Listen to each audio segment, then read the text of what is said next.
Hello fellow plastic bros, this is Fulcrum. Now recently I did a review on my custom SAS CYMA MP5. Now I briefly mentioned the Tac-Light in the review, but some people had some questions about it, so we're going to look at it in more detail today and find out how I made my SAS-Style MP5 Airsoft Tac-Light. So this is my SAS-Style MP5 with the mag light on top of the gun. So let's take this Tac-Light off and have a closer look at it.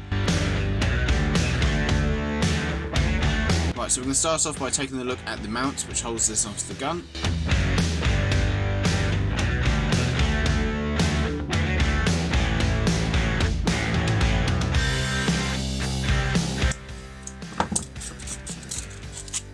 Now this is a quick detach magnifier mount. It's not the swing to the side mount. You push this tab down here and you can twist it off and remove it. Now I had to do a bit of filing in the mount to get it to fit the mag light, and on top of that I put some longer screws in on the side. The torch itself is a official mag light. It is a 2C cell, so it takes 2 C cells. I'm sure you could have worked that out, but there you go. The main modification I've done to this is install a LED conversion kit. This outputs around 250 lumens, and the next modification is a couple of connectors which bridge the switch, so I can plug in a pressure switch and turn the torch on that way. Like I said before, this is a 2C cell mag light, so we'll pop the batteries in there. There we are. Now that's obviously without the reflector, so we'll put the reflector back in.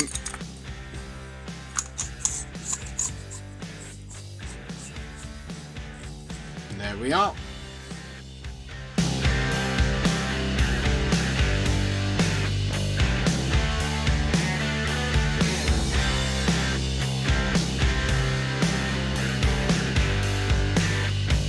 Now this is not completely accurate to what the SAS would have had on top of their MP5s in the Iranian Embassy. This is sort of a modern equivalent. For starters, they wouldn't have used RIS, they would have clamped it straight onto the claw mounts on the MP5. And because LEDs were still in their infancy back in 1980, they wouldn't have used a fancy Cree LED on the front. It would have just been a standard Krypton bulb, which, when you're clearing rooms, would be more than adequate. And all of this mounts on top of this rail segment here, which is a MP5 rail mount, which goes on the top of the gun, and it clamps onto where the claw mounts would go.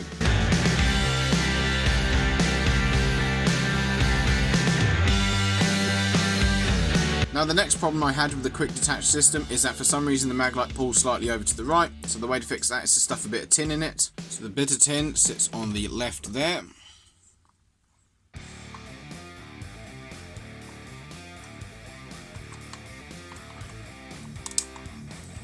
And with that shim in place, as you can see, the spot is right above the front sight. Now you can focus the mag light into a flood or a spotlight, so I have it as a spotlight. On the right hand side of the handguard I have a homemade pressure switch. The pressure switch then plugs into the mag light, and like I said before, this bypasses the switch on the mag light, and this allows me to switch the mag light on with the pressure switch. And if you guys are interested, I will be doing a guide as to how you can make these pressure switches, so keep an eye out on the channel for that. Now I haven't used this setup in combat just yet because there have been no night games on due to the whole lockdown, but in testing I really like this system. Anything in the spotlight of this Tac-Light you're going to hit. So that's how I made an SAS style Tac-Light for the top of my MP5. So that's it for this video. Thank you very much for watching. If you enjoyed it at any point or found it useful, helpful or whatever, then make sure you leave a like. If you have any questions or comments, then make sure you leave them in the comment section down below. And if you don't want to miss out on any new content, then make sure you subscribe and enable notifications to this channel. And as always guys, play fair, play safe.